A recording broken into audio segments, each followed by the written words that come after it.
பிதா குமாரன் பரிசுத்த ஆவியின் திரியேக நாமத்தினாலே ஆமென். கர்த்தருடைய வார்த்தைகளை கேட்கும்படியாய் நாம் கூடி வந்திருக்கிறோம்.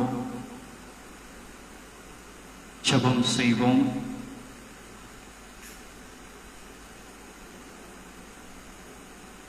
சர்வலோகத்தின் ராஜாவை உம்மை நன்றியோடு துதிக்கிறோம் சுவாமி.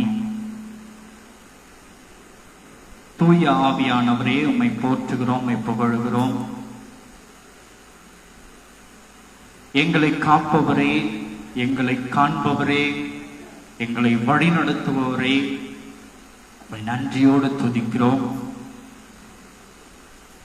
வார்த்தைகளை கேட்கும்படியாய் நாங்கள் வந்திருக்கிறோம்.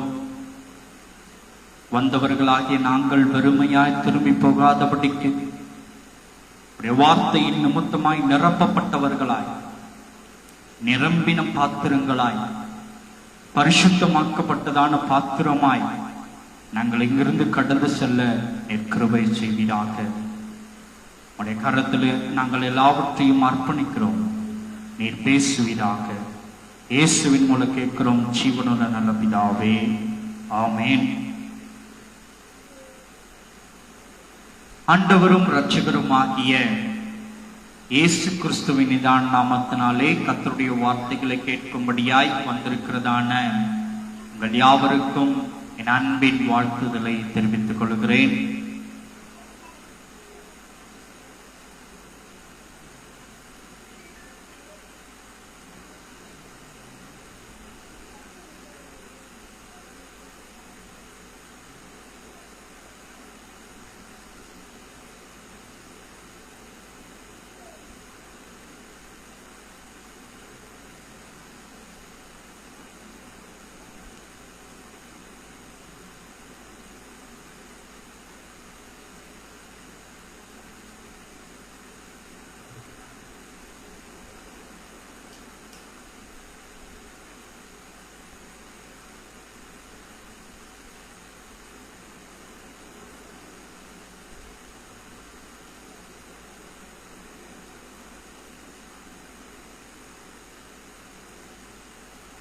அன்புக்குரியவர்களே, இந்த நேரத்திலே எங்களோடு கூட இணைந்து நேரலிலே கண்டு கொண்டிருக்கிறதான, பார்த்து கொண்டிருக்கிறதான, கேட்டு கொண்டிருக்கிறதான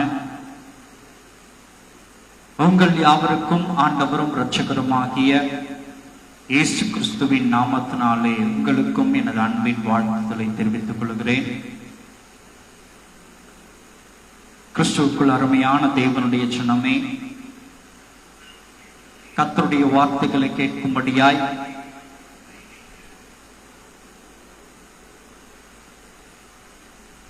அவருடைய ஆராதனையிலே பங்கு கொள்ளும்படியாய்,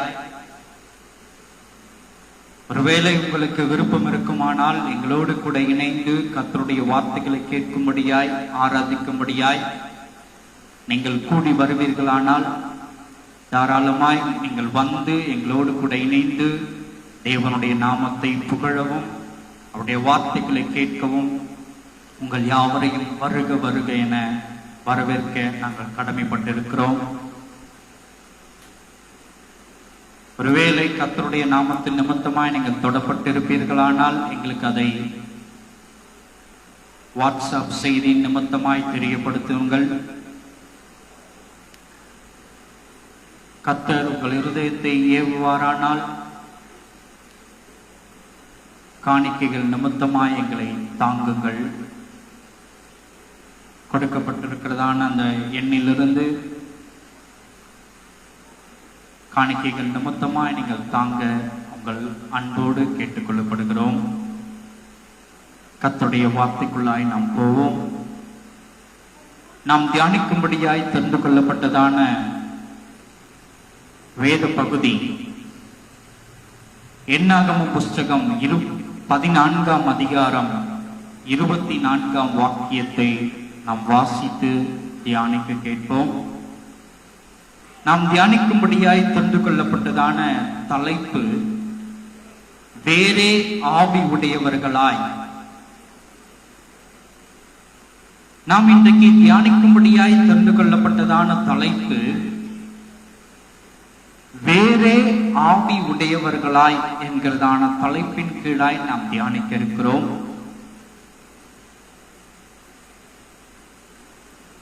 கடந்த வாரத்திலே நாம் தியானித்ததான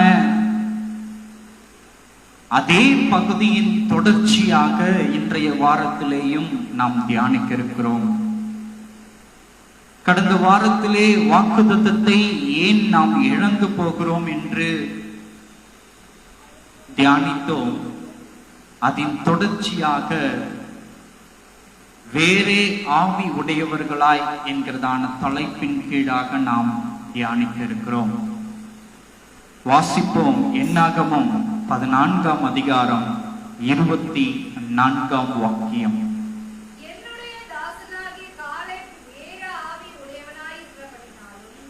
என்னுடைய தாசனாகிய காலேப் வேறே ஆவி உடையவனாய் இருக்கிறபடியினாலும் உத்தமமாய் என்னை பின்பற்றி வந்தபடியினாலும் அவன் போய் வந்த தேசத்திலே அவனை சேர பண்ணுவேன்.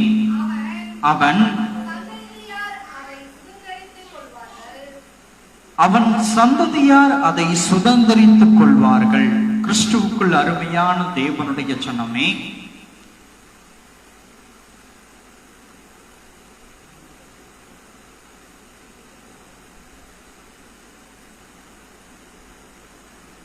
கடந்த வாரத்திலே நாம் பார்த்தோம், இஸ்ரவேல் ஜனங்கள் கானான் தேசத்தை சுதந்தரிக்க முடியாமல் போனதின் காரணம் என்ன, ஏன் அவர்கள் வாக்குத்தத்தத்தை இழந்து போனார்கள் என்பதை குறித்து கடந்த வாரத்திலே நாம் வாசிக்க கேட்டோம், தியானித்தோம். அதில் தொடர்ச்சியாக இந்த வாரத்திலேயும் கூட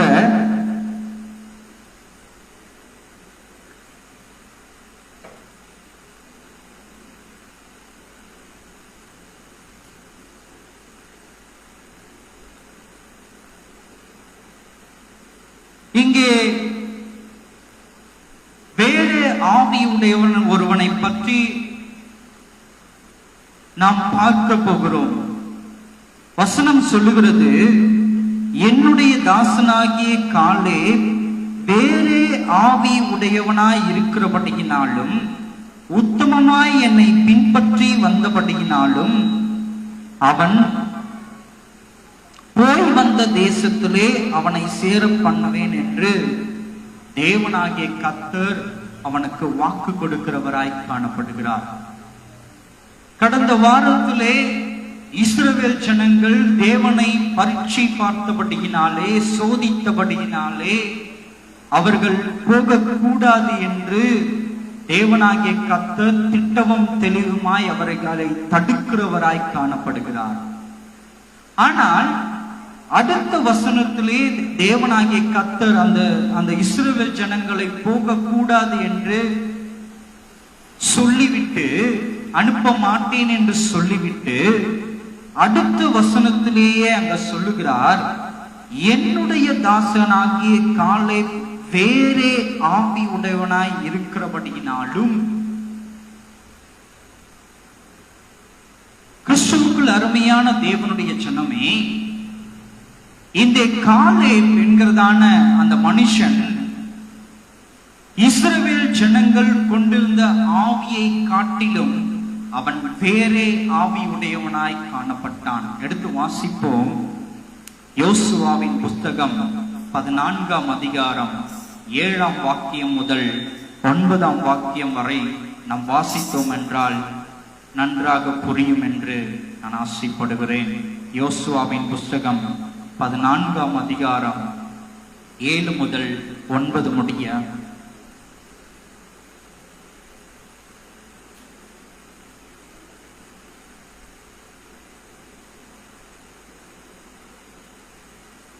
வாசிக்கிறீங்களா?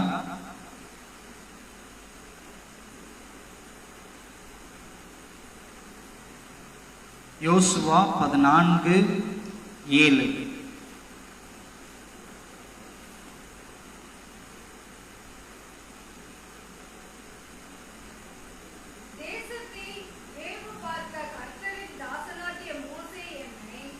தேசத்தை வேவு பார்க்க கர்த்தரின் தாசனாகிய மோசே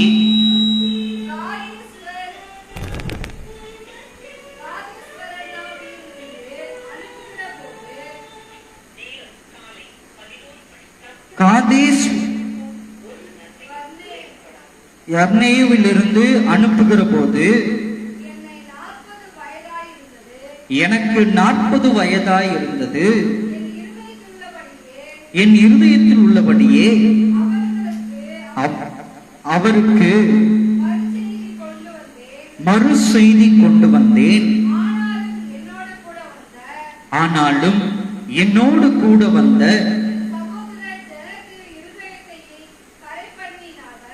என் சகோதரர் ஜனத்தின் இருதயத்தை கரைய பண்ணினார்கள்.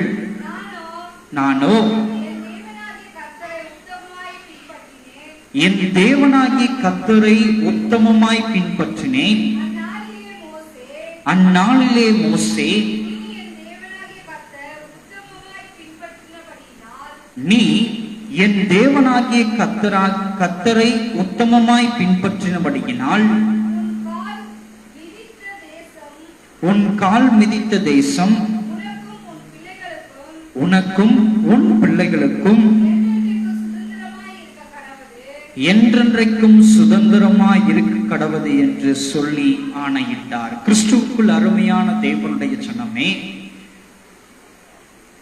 மோசே கானான் தேசத்தை வேவு பார்க்கும்படியாய் அந்த இஸ்ரவேல் ஜனங்கள் கானான் தேசத்துக்கு அருகாமையிலே போன பொழுது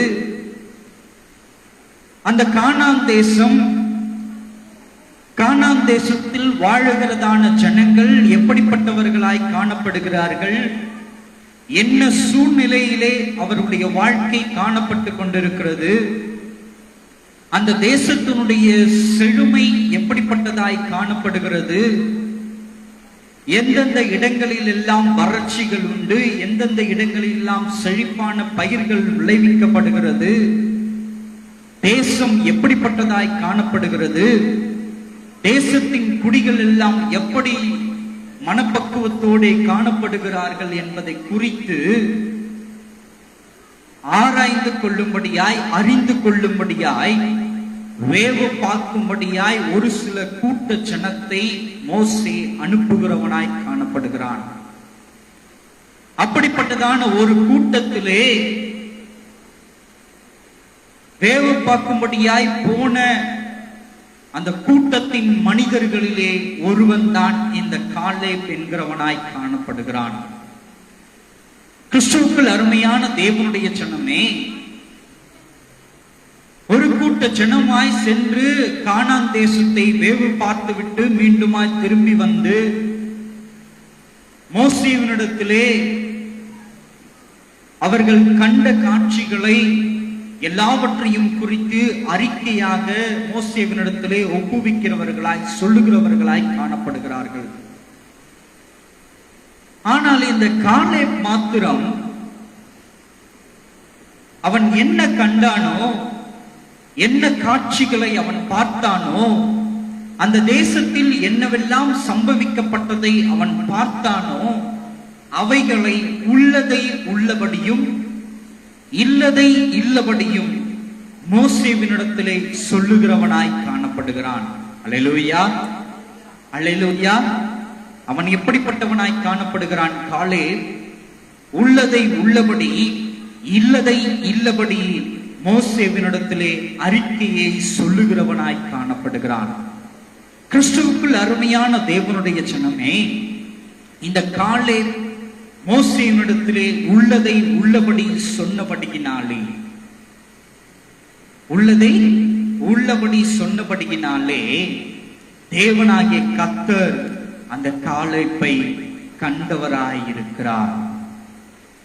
அவன் சொன்னதை அவர் கேட்டவரானபடியினாலே இந்த காலேப் பேரே ஆவி உடையவன் என்பதை அவர் அங்கீகரிக்கிற தேவனாயிருக்கிறார். கவனிக்கணும், இங்க அவர் என்ன பண்றாரு?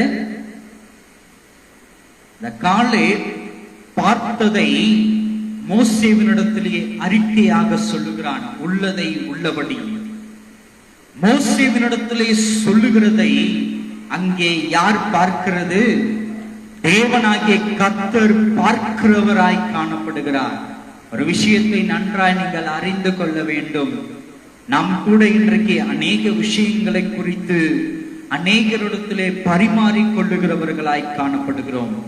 சில காரியங்கள் அறிந்து கொண்டிருக்கிறதான நாம் அறிந்து கொண்டிருக்கிறதான காரியங்களை அநேகரிடத்திலே பரிமாறிக் கொள்ளுகிறவர்களாய் காணப்படுகிறோம், வார்த்தைகளின் நிமித்தமாய். அப்படி பரிமாறும் பொழுது நாம் உள்ளதை உள்ளபடிதான் பேசுகிறோமா இல்லையா என்பதை தேவனாகிய கர்த்தர் உற்று நோக்குகிறவராய் காணப்படுகிறார். அவர் எப்படிப்பட்டவராய் காணப்படுகிறார்? உற்று நோக்குகிறவராய் காணப்படுகிறார். ஒரு காரியத்தை நன்றாய் அறிந்து கொள்ள வேண்டும். வசனம் சொல்லுகிறது, அவருடைய கண்கள் பூமி எங்கும் நோக்கமாய் இருக்கிறது என்று திருவசனம் சொல்லுகிறதாய் காணப்படுகிறது. அவருக்கு முன்பதாய் ஒன்றும் மறைவாக்கப்பட்டது இல்லை என்பதை திருவசனம் எடுத்துரைக்கிறதாய் காணப்படுகிறது. கிறிஸ்துவுக்குள் அருமையான தேவனுடைய ஜனமே, நம்முடைய வாழ்க்கையில் கூட அநேக நேரங்களிலே அநேக தருவாயிலே நாம் நினைத்து கொண்டிருக்கிறோம், நாம் சொல்வதை யாருமே பார்க்கவில்லை, இதை நாம் பொய்யாக உரைத்து விட்டால் உண்மை என்று நம்பி விடுவார்கள் என்று அநேக நேரங்களிலே நம்முடைய வாய்களிலிருந்து தேவையில்லாத, தேவனுக்கு பிரியமில்லாத பொய்யான வார்த்தைகளை நாம் உரைக்கிறவர்களாய் காணப்படுகிறோம். உண்மைதானே? உண்மைதானே? நாம் நினைத்துக் கொண்டிருக்கிறோம், நாம் சொல்லுகிறதான நம்முடைய வாய்களிலிருந்து வெளிப்படுகிறதான வார்த்தைகள் அவர்கள் அறிந்தா இருக்கிறார்கள், அவர்கள் தெரியாமல் தானே இருக்கிறது, நாம் சொல்லுவதை அவர்கள் உண்மை என்று எடுத்துக்கொண்டு போவார்கள் என்று நாம் நினைத்துக் கொள்ளுகிறோம். இந்த சம்பவத்தின் நிமித்தமாய் நீங்கள் அறிந்து கொள்ள வேண்டியதான விஷயம் ஒன்று காணப்படுகிறது. உங்கள் வாய்களின் நிமித்தமாய், அதாவது நன்றாய் அறிந்து கொள்ள வேண்டும், தேவ பிள்ளை என்று அடையாளப்படுத்தப்பட்டதான ஒவ்வொரு பிள்ளைகளுடைய வாய்களிலிருந்து புறப்பட்டு வருகிறதான வார்த்தைகள் எவ்விதமாய் புறப்பட்டு வருகிறது என்பதை அவர் உற்று பார்க்கிறவராயும் இருக்கிறார், உற்று கேட்கிறவராயும் இருக்கிறார். புரியுதா உங்களுக்கு? நாம நினைக்கலாம், நாம சொல்ற வார்த்தை யாருக்கும் தெரியாது, அவங்க உண்மை நம்பிடுவாங்கன்னு சொல்லிட்டு நாம நினைக்கலாம். ஆனால் தேவனாகிய கர்த்தர் காண்கிற தேவனாய் இருக்கிறார், கேட்கிற தேவனாய் இருக்கிறார். காலேப் சொன்னதையும் அவர் கேட்டார், பார்த்தவராய் காணப்படுகிறார். அந்த கூட்ட ஜனங்கள் அத்தனை பேரும் சொன்ன அறிக்கையையும் தேவன் பார்த்தவராய் இருக்கிறார், கேட்டவராய் இருந்தார். அந்த கூட்டத்தின் ஜனங்கள் அத்தனை பேர் சொன்னதை காட்டிலும் இந்த காலேப் சொன்னது உள்ளது உள்ளபடி அவன் சொன்னான் என்பதை காலேப்பை அங்கீகரிக்கும் விதமாய் தேவனாகிய கர்த்தரே மோசேவின் நிமித்தமாய் வாக்கு கொடுக்கிறார். என்னவென்று, இவன் வேறே ஆவி உடையவனாய் இருக்கிறபடியினாலே இவன் தேவனுக்கு உண்மையுள்ளவனாய் காணப்பட்டான். அவன் தேவனுக்கு உண்மையுள்ளவனாய் காணப்பட்டபடியினாலே அவர் என்னவென்று வாக்கு கொடுக்கிறார், நீ கண்ட தேசத்தை, நீ கால் மிதித்த தேசத்தை நான் உனக்கு தருவேன், உனக்கு மாத்திரமல்ல உன் சந்ததியும் சுதந்திரிக்கும்படியாய் கொடுப்பேன் என்று அங்கு வாக்கு கொடுக்கிறவராய் காணப்படுகிறார். அல்லேலூயா, அல்லேலூயா.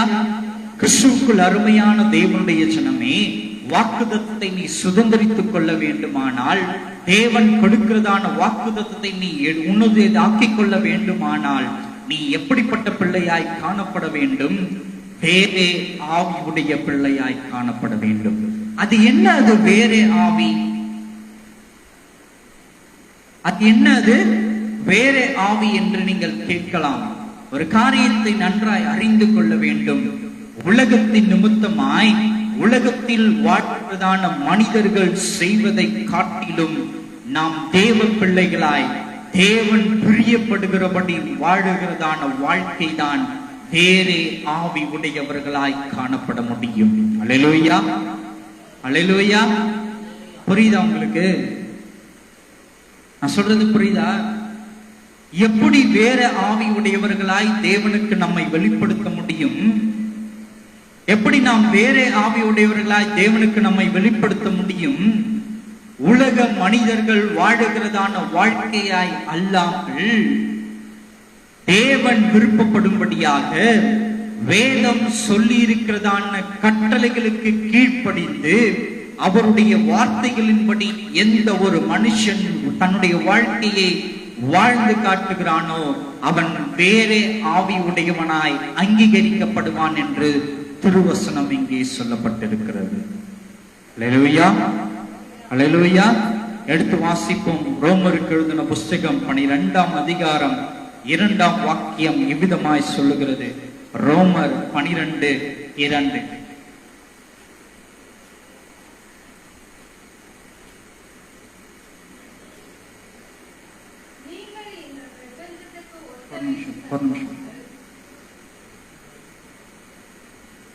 படிங்க. நீங்கள் இந்த பிரபஞ்சத்திற்கு ஒத்த வேஷம் தெரியாமல் தேவனுடைய நன்மையையும் பிரியமும் பரிபூர்ணமான சித்தம் இன்னதென்று பகுத்தறியத்தக்கதாக உங்கள் மனம் புதிதாக இருக்கிறனாலே மறுரூபமாக்குங்கள் என்று அப்போஸ்தலனாகிய பவுல் ரோமருக்கு எழுதும் பொழுது தெளிவாய் சுட்டி காட்டுகிறவராய் காணப்படுகிறார். அவர் என்னவென்று இங்கு சுட்டி காட்டுகிறவராய் காணப்படுகிறார். வசனம் இங்கே எவ்விதமாய் உரைக்கப்பட்டிருக்கிறது. நீங்கள் இந்த பிரபஞ்சத்திற்கு ஒத்த வேஷம் தெரியாமல் தேவனுடைய நன்மையையும் பிரியமும் பரிபூர்ணமான சித்தம் இன்னதென்று பகுத்தாராயத்தக்க உங்கள் மனம் புதிதாக்கப்பட வேண்டியதாய் இருக்கிறது என்பதை அவர் சுட்டி காட்டுகிறவராய் காணப்படுகிறார். கிறிஸ்துவுக்குள் அருமையான தேவனுடைய ஜனமே, நாம் எப்படிப்பட்டவர்களாய் நம்முடைய வாழ்க்கையை வாழ வேண்டும்? கவனிக்கணும். இங்க நம்முடைய வாழ்க்கையை வாழ்க்கையாய் காணப்பட்ட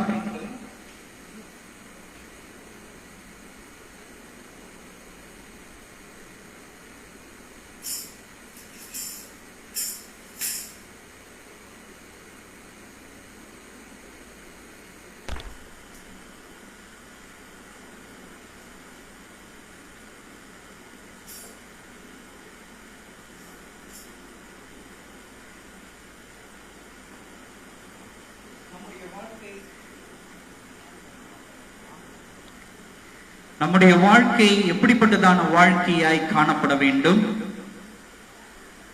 இப்பிரபஞ்சத்திற்கு ஒத்த வேஷம் தெரியாதவர்களாய் நம்முடைய வாழ்க்கை காணப்பட வேண்டும். ஏன் ஒத்த வேஷம் தெரியாதவர்களாய் நம்முடைய வாழ்க்கை காணப்பட வேண்டும்? காரணம் என்ன?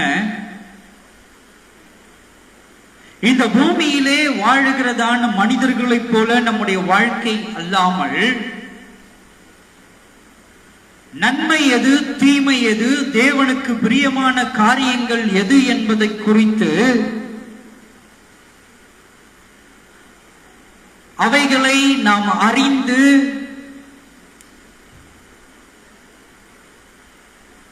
அந்த நன்மை தீமைக்கு தேவனுக்கு பிரியமான காரியங்களை நம்முடைய வாழ்க்கையிலே செய்து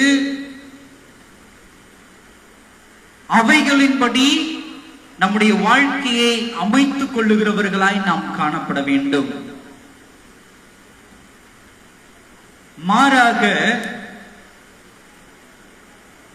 ஏதோ ஞாயிற்றுக்கிழமை மாத்திரம் நாம் என்றோ பரிசுத்தமாக்கப்பட்டோம் என்பதை உணர்ந்து அன்றைக்கு ஒரு நாள் மாத்திரம் அல்லது ஒரு 2 மணி நேரமோ அல்லது 3 மணி நேரமோ மாத்திரம் நாம் திருச்சபையில் அமர்ந்திருக்கிறபடியினாலே நாம் கர்த்தருடைய பிள்ளைகளாய் காணப்பட்டு நம்முடைய வாழ்க்கை தேவன் பிரியப்படுகிறதான வாழ்க்கையாய் இருந்து விடுமோ என்றால் நான் நிச்சயமாய் சொல்லுகிறேன், ஒரு பொழுதும் அப்படி இருக்காது. நம்முடைய ஆவி வேறு பிரிக்கப்பட்டதான ஆவியாய் காணப்பட வேண்டுமானால் அது எப்படி காணப்பட வேண்டும்? உலகத்தின் மனிதர்கள் வாழுகிறதான வாழ்க்கையை போல் அல்லாமல், உலகத்தின் மனிதர்கள் எதை விருப்பப்படுவார்கள்?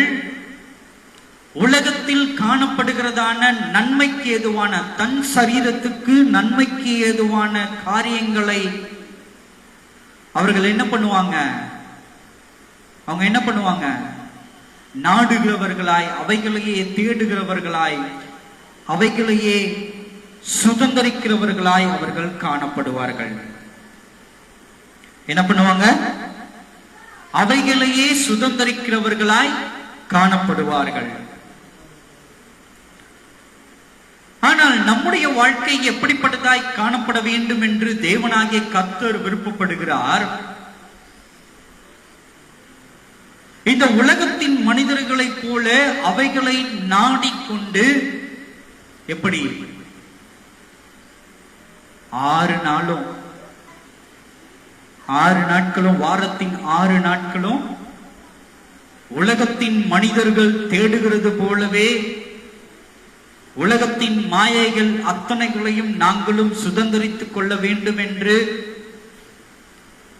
உலகத்தில் காணப்படுகிறதான மாயையான இச்சைகளினாலும் இன்பங்களினாலும் பொருட்களினாலும் எல்லாவற்றிலும் நாங்கள் சுதந்திரித்துக் கொள்ள வேண்டும் என்று 6 நாட்களும் உலகத்துக்குள்ளாய் தங்களை ஈடுபடுத்திக் கொண்டு, வாரத்தின் முதல் நாளாகிய ஓய்வு நாள் மாத்திரம் ஏதோ திருச்சபைக்கு போய் ஒரு 2 மணி நேரமோ அல்லது 3 மணி நேரமோ தேவ சமூகத்துக்கு முன்பதாய் நான் வந்துவிட்டேன் என்கிறதான பெயருக்காகவும் அடையாளத்துக்காகவும் நாம் இல்லாதபடிக்கு, புரியுதா உங்களுக்கு? இல்லாதபடிக்கு நாம் எப்படிப்பட்டவர்களாய் வாழ வேண்டும் என்று இங்கு அப்போஸ்தலனாகிய பவுல் சொல்லுகிறவராய் காணப்படுகிறார். தேவனுடைய நன்மையும் பிரியமும் பரிபூர்ணமான சித்தம் இன்னதென்று பகுத்தாராயத்தக்க உங்கள் மனம் காணப்பட வேண்டும் என்று அப்போஸ்தலனாகிய பவுல் சொல்லுகிறார். நம்முடைய இருதயம் எப்படிப்பட்டதான இருதயமாய் காணப்பட வேண்டும்? நம்முடைய மனம் எப்படிப்பட்டதான மனமாய் காணப்பட வேண்டும்? நன்மை தீமை தேவ சித்தம் எது என்பதை பகுத்து ஆராயத்தக்கதான மனமாய் இருதயமாய் காணப்பட வேண்டியதாய் இருக்கிறது. யோசித்து பாருங்கள். என்றைக்காவது நம்முடைய இருதயத்திலே இவைகள் தேவனுக்கு பிரியமான காரியங்கள், இவைகள் தேவனுக்கு பிரியமில்லாத காரியங்கள் என்று பகுத்து ஆராய்ந்து பார்த்திருக்கிறோமா என்பதை குறித்து உங்கள் இருதயத்தை நீங்கள் ஆராய்ந்து பார்க்கிற தருணமாய் இத்தருணம் காணப்படுகிறது. என்றைக்காவது யோசித்து பார்த்ததுண்டா? உங்கள் இருதயத்தை நீங்கள் சோதித்து ஆராய்ந்து பார்த்ததுண்டா? இல்லை. மாறாக நாம் எவ்வித நடவடிக்கைகளிலே நம்மை ஈடுபடுத்திக் கொள்ளுகிறோம்? யாராவது பார்க்கிறாங்களா? இல்லையே. யாருமே பார்க்கலையே. நான் இதை செய்தால் என்ன? என் மனம் விருப்பப்படுகிறது அல்லவா? என் மன விருப்பத்தின்படி நான் இந்த இடங்களுக்கு போனால் என்ன? என் மன விருப்பத்தின்படி இந்த காரியங்களில் எல்லாம் நான் ஈடுபட்டால் என்ன? இவைகளை சுதந்திரிக்கும்படியாகத்தானே கடவுள் என்னை இந்த உலகத்திலே படைத்திருக்கிறார் என்று நாம் என்ன பண்ணுகிறோம்? நம்மை நாமே ஆசுவாசப்படுத்திக் கொள்ளுகிறவர்களாய் காணப்படுகிறோம். எப்படி? நான் இதை செஞ்ச என்ன தப்பு? இதுல என்ன தப்பு இருக்குது? எல்லாரும் போலதானே நானும் செய்யறேன். யார் இன்னைக்கு இந்த காரியங்கள் எல்லாம் செய்யாமல் இருக்கிறது?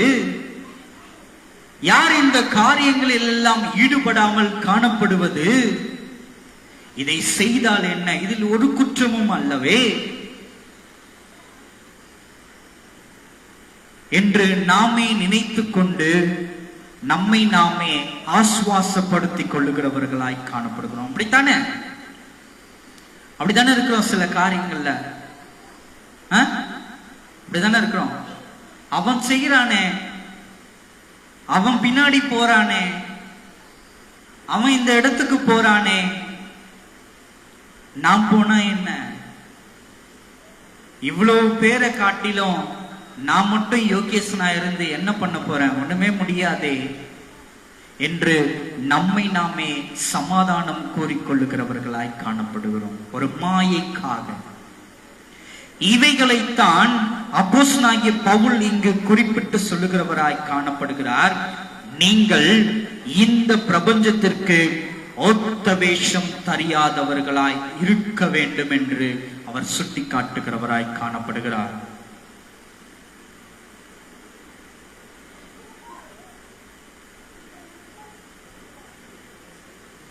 அவர் என்ன பண்றாரு? ஒத்த வேஷம் தெரியாதவர்களாய் நாம் இருக்கப்பட வேண்டும் என்று சுட்டி காட்டுகிறவராய் காணப்படுகிறார்.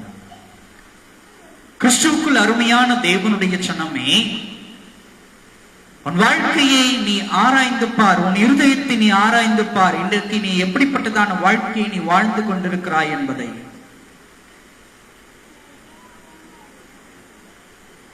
அந்த காலே போயிட்டு பார்க்கிறான் கானான் தேசத்தை. கானான் தேசத்தில் அவன் பார்க்கிறதான மனிதர்கள் எப்படிப்பட்டவர்களாய் இருக்கிறார்கள் என்பதை வந்து உள்ளதை உள்ளபடி மோசேவினிடத்திலே சொல்லுகிறவனாய் காணப்படுகிறான். கொஞ்சமும் கூட்டாமல் கொஞ்சமும் குறைக்காமல் உள்ளதை உள்ளதென்று இல்லதை இல்லதென்று அவன் சொல்லுகிறவனாய் காணப்படுகிறான். ஆனால் நம்முடைய வாழ்க்கையை நீங்கள் ஆராய்ந்து பாருங்கள். தேவன் சொன்னபடி, எப்படி தேவனாகிய கர்த்தர் இந்த வேதத்தில் சொல்லி இருக்கிறபடி நம்முடைய வாழ்க்கையை நாம் இன்றைக்கு வாழ்ந்து கொண்டிருக்கிறோமா என்பதை குறித்து நீங்கள் ஆராய்ந்து பார்க்க வேண்டிய தருணமாய் தருணம் காணப்படுகிறது.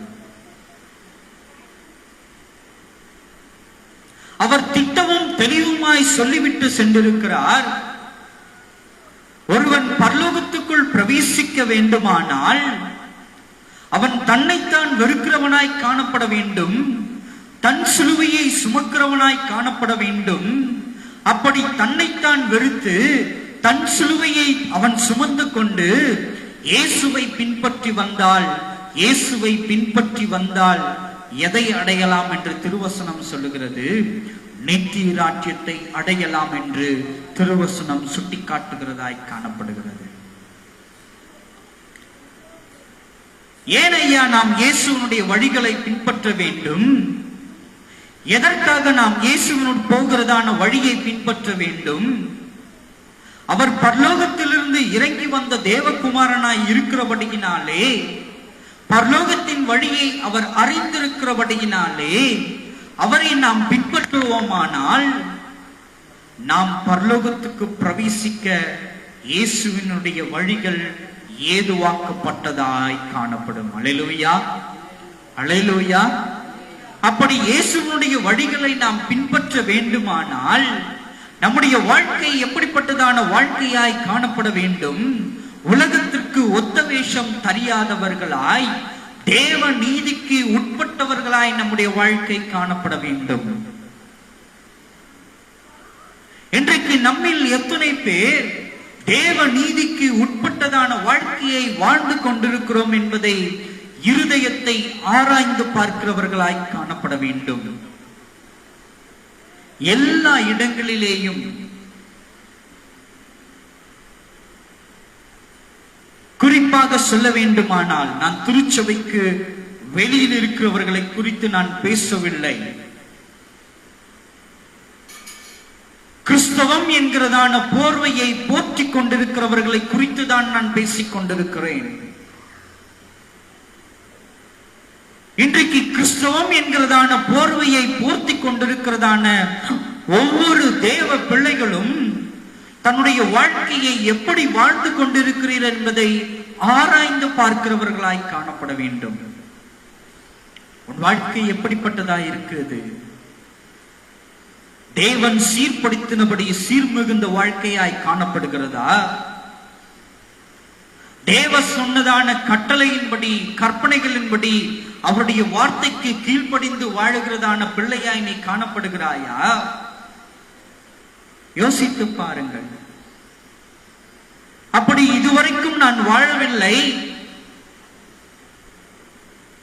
என்னுடைய வாழ்க்கையை இந்த உலகத்திலே நான் சுகித்து வாழ்ந்தால் என்ன என்று நீங்கள் கேட்பீர்களானால் சற்று யோசித்து பாருங்கள். உலகத்தாரோடு ஒற்றினதான வாழ்க்கை நம்முடைய வாழ்க்கை காணப்படுமேயானால் நாம் எடுத்ததான ஞான ஸ்நானம் எதற்கு? நாம் எடுத்துக்கொண்டிருக்கிறதான திருவிருந்துகள் எதற்கு? எதற்கு ஐயா? எதற்காக அம்மா நாம் ஞான ஸ்நானத்தை பெற்றுக்கொண்டோம்? பாவத்துக்கு மரித்தேன், நீதிக்கு உயிர்ப்பிக்கப்பட்டிருக்கிறேன் என்பதின் அடையாளத்துக்காகத்தானே நாம் ஞானஸ்நானம் பெற்றிருக்கிறோம். அப்படி என்றால் நீங்கள் ஒவ்வொருவரும் வேறே ஆவி உடையவர்களாகத்தானே காணப்பட்டிருக்க வேண்டும். ஞானஸ்நானத்தை பெற்றிருக்கிற நீங்கள் காலேப்பை போல வேறு ஆவி உடையவர்களாகத்தானே காணப்பட்டிருக்க வேண்டும் இப்பிரபஞ்சத்திற்கு. ஆனால் ஞானஸ்நானத்தை பெற்றுக்கொண்டும் மாதத்துக்கு ஒரு முறை திருவிருந்திலே தன்னுடைய கைகளை பங்களித்துக் கொண்டும் இருக்கிறதான ஒவ்வொரு கிறிஸ்தவர்களுடைய வாழ்க்கையும் இன்றைக்கு எப்படிப்பட்டதாய் காணப்பட்டு கொண்டிருக்கிறது? உலகத்துக்கு ஒத்துப்போய், உலக காரியங்களுக்கு ஒத்துப்போய், உலக சிற்றின்பங்களுக்கு தன்னை ஈடுபடுத்திக் கொண்டு உலக மாயையான வாழ்க்கைக்கு தன்னுடைய வாழ்க்கையை அர்ப்பணித்துக் கொண்டு தானே வாழ்ந்து கொண்டிருக்கிறோம். அப்படியானால் நீங்க பெற்றதான ஞான ஸ்நானத்தின் பலன் என்னவாய் காணப்படுகிறது? அது வீண் தானே? அது வீணான காரியம் தானே? என்றைக்காவது யோசித்தது உண்டா? நீ ஞான ஸ்நானம் பெற்றிருக்கிறாயே, அந்த ஞான ஸ்நானத்துக்கு உரியதான ஒரு பிள்ளையாக நீ வாழ வேண்டும் என்பதை தேவன் எதிர்பார்ப்பார் அல்லவா?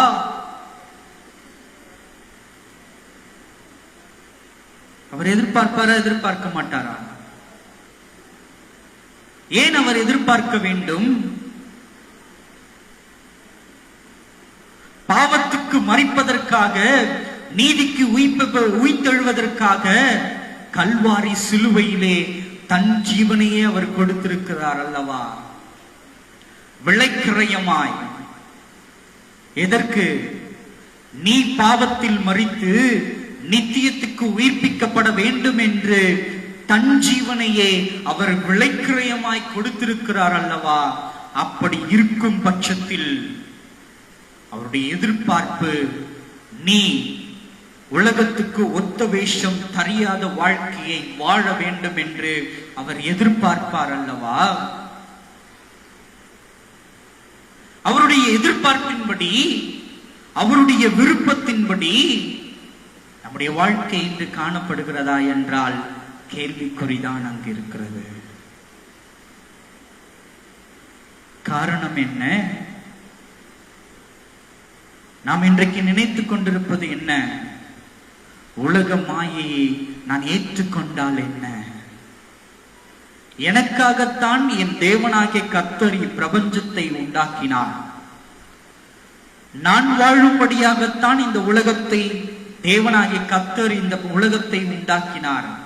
அப்படி இருக்கும் பட்சத்தில் இந்த உலகமும் இந்த உலகத்தின் காரியங்களும் நான் ஏற்றுக்கொண்டால், சுகித்து வாழ்ந்திருந்தால் என்ன தப்பு என்று நம்மை நாமே கேட்டுக்கொள்ளுகிறவர்களாய் காணப்பட்டு இந்த உலகத்தோடு ஒற்று வாழ்கிறவர்களாய் காணப்படுகிறோம். கிறிஸ்துவுக்குள் அருமையான தேவனுடைய சொன்னமே, நம்முடைய வாழ்க்கை இந்த உலகத்தோடு ஒற்று அல்லாமல் வேறு பிரிக்கப்பட்டதான வாழ்க்கையாய் காணப்பட வேண்டும். நம்முடைய வாழ்க்கையை நம்மை பார்க்கிறவர்கள் இந்த பிள்ளை தேவனுடைய பிள்ளை என்று அவர்கள் சாட்சி சொல்லத்தக்கதாய் நம்முடைய வாழ்க்கை காணப்பட வேண்டும். மாறாக இவனை எங்கெங்கெல்லாம் நான் பார்க்கறது தெரியுமா, இவன் எந்தெந்தத்துக்கெல்லாம் போறான்றது எனக்கு தெரியும், என்னென்ன காரியங்கள்லாம் இவன் செய்து கொண்டிருக்கிறான் என்பதை நான் பார்த்திருக்கிறேன், இவன் சொல்றதெல்லாம் ஒண்ணா. இப்படிப்பட்டதான வாழ்க்கையை நாம் எப்பொழுதுமே வாழ கூடாது. அடுத்து வாசிப்போம். மத்தேயு 13ஆம் அதிகாரம் 22ஆம் வசனம் இவ்விதமாய் சொல்லுகிறது. மத்தேயு 13:22.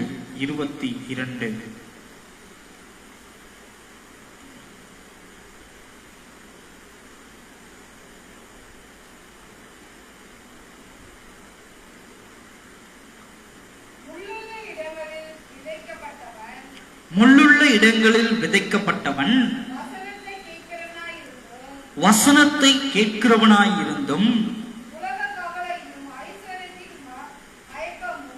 உலக கவலையும் ஐஸ்வர்யத்தின் மயக்கமும் வசனத்தை நொறுக்கி போடுகிறதுனால் அவனும் பலனற்று போவான் என்று இங்கே சொல்லப்பட்டிருக்கிற காரியமாயிருக்கிறது. எப்படிப்பட்டவன்? எப்படிப்பட்டவன்? முள்ளுள்ள இடங்களில் விதைக்கப்பட்டதான விதையை போன்று காணப்படுகிறவன். கிறிஸ்துவுக்குள் அருமையான தேவனுடைய ஜனமே, நம்முடைய வாழ்க்கை தனித்துவம் மிகுந்ததான வாழ்க்கையாய் காணப்பட வேண்டும் என்று தேவனாகிய கர்த்தர் எதிர்பார்க்கிறவராய் காணப்படுகிறார். நல்ல நிலத்தில் விதைக்கப்பட்டதான விதைகளாய் நம்முடைய வாழ்க்கை காணப்பட வேண்டும் என்று தேவனாகிய கர்த்தர் எதிர்பார்க்கிற தேவனாயிருக்கிறார். ஆனால் நம்முடைய வாழ்க்கை எப்படிப்பட்டதான இடங்களில் விதைக்கப்பட்ட விதையாய் காணப்படுகிறது என்பதை திருவசனம் இங்கு எடுத்துரைக்கிறது. முள்ளுள்ள இடங்களில்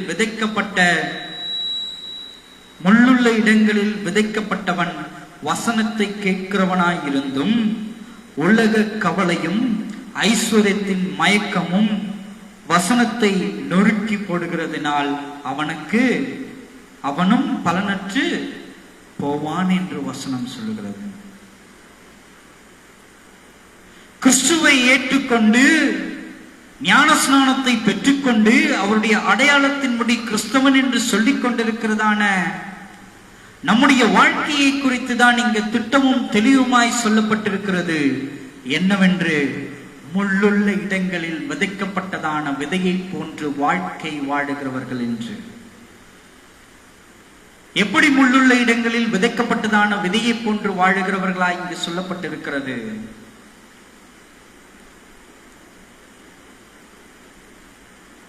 அந்த முள்ளோடு கூட இந்த பயிர் முளைப்பிக்கப்பட்டு அது வளர வளர வளர வளர உலக கவலைகளினாலும் உலக ஐஸ்வர்யங்களினாலும் ஈர்க்கப்பட்டவர்களாய் இந்த வார்த்தை அழிக்கப்பட்டு போவது போலவே, இந்த வார்த்தை கர்த்தருடைய வார்த்தை மறக்கடிக்கப்பட்டு போவது போலவே.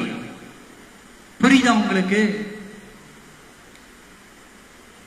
நம்முடைய விதை முள்ளுள்ள இடங்களில் விழுந்திருக்குமே ஆனால் நம்முடைய வாழ்க்கை உலகத்தாரோடு ஒன்றி போய் இருக்குமையானால், நம்முடைய வாழ்க்கை உலகத்தாரோடு ஒன்றி போய் இருக்குமானால் எதற்கு ஒப்பிடப்பட்டிருக்கிறது? திருவசனத்திலே முள்ளுள்ள இடங்களுக்கு ஒப்பிடப்பட்டதாய் காணப்படுகிறது. புரியுதா? நீ உலகத்தாரோடு ஒன்றி வாழ்வாயானால் முள்ளுள்ள இடங்களில் வளருகிறதான செடியை போல உன்னுடைய வாழ்க்கை காணப்படும். முதல்ல வளரும் போது அது நன்றாதான் வளர்ற மாதிரி தெரியும்.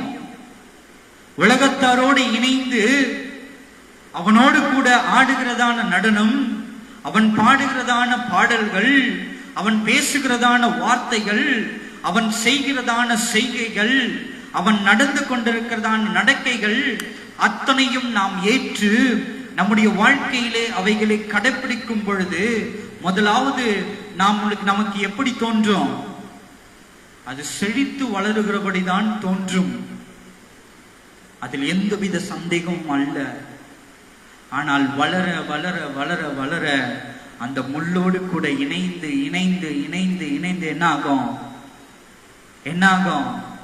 வசனம் இங்கு சொல்லுகிறபடி உலகத்தின் கவலையும் ஐஸ்வர்யத்தின் மயக்கத்தின் நிமித்தமாகவும் எது அழிந்து போகும்? நம்மிடத்திலிருந்து எது விடுபட்டு போகும்? கர்த்தருடைய வார்த்தை விடுபட்டு போகும் என்று இங்கு வசனம் சொல்லுகிறது.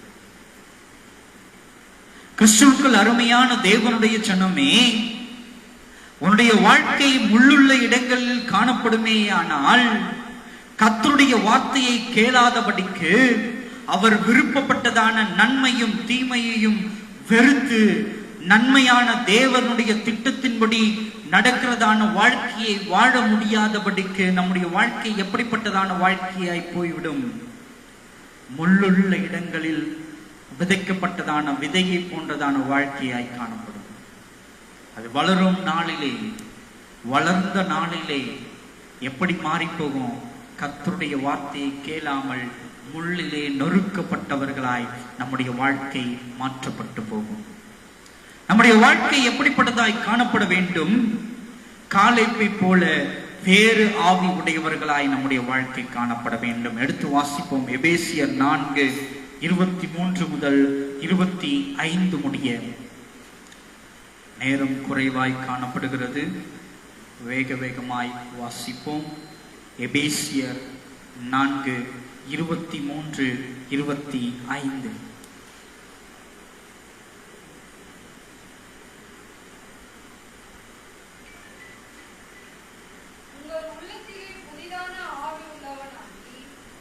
உங்கள் உள்ளத்திலே புதிதான ஆவி உள்ளவனாகி மெய்யான நீதியிலும் பரிசுத்தத்திலும் தேவனுடைய சாயலாக சிருஷ்டிக்கப்பட்ட புதிய மனுஷனை தரித்துக் கொள்ளுங்கள்.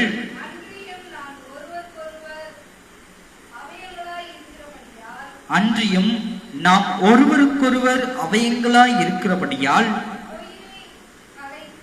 பொய்யை களைந்து அவனவன் பிறனுடனே மெய்யையும் பேச கடவன்.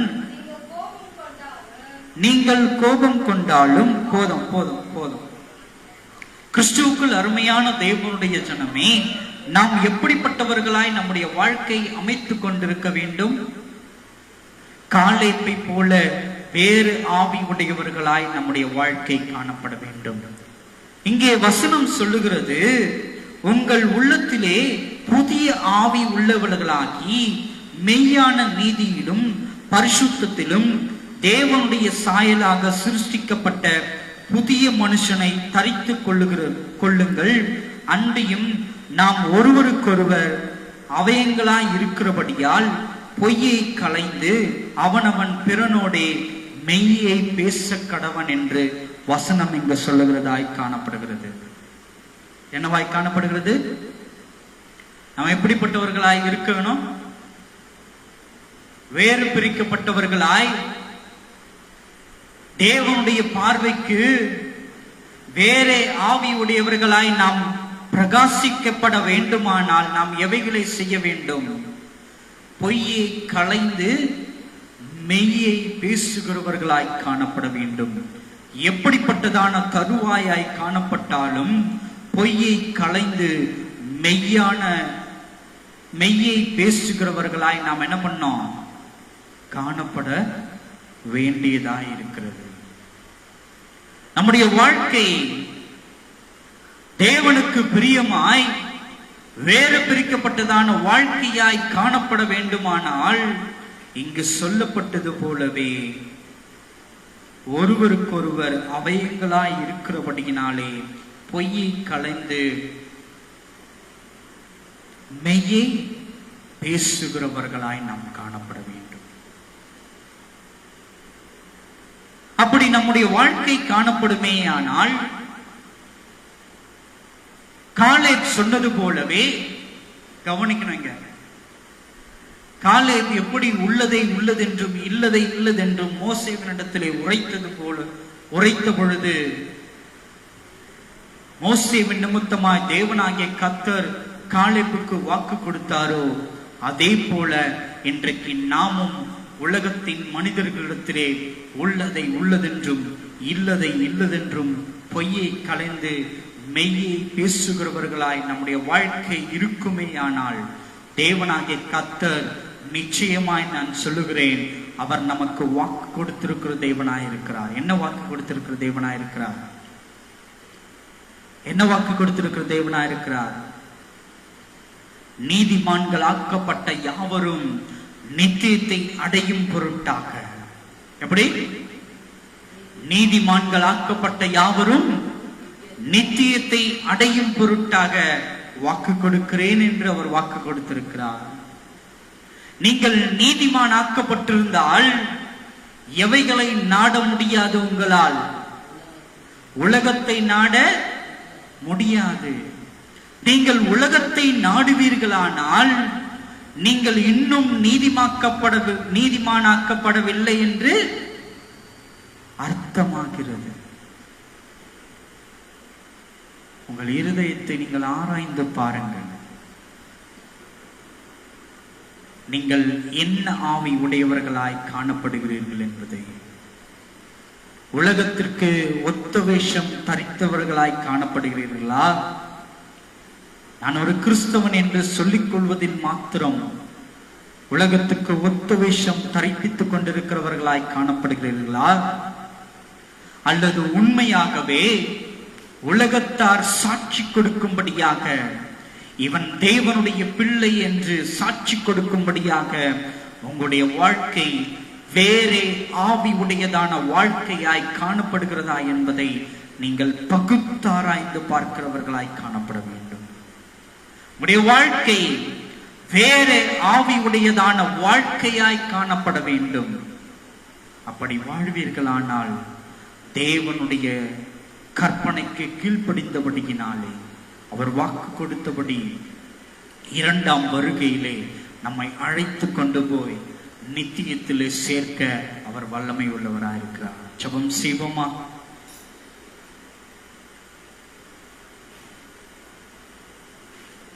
சர்வ லோகத்தின் தகப்பனே, உம்மை துதிக்கிறோம் கர்த்தாவே. அப்பா,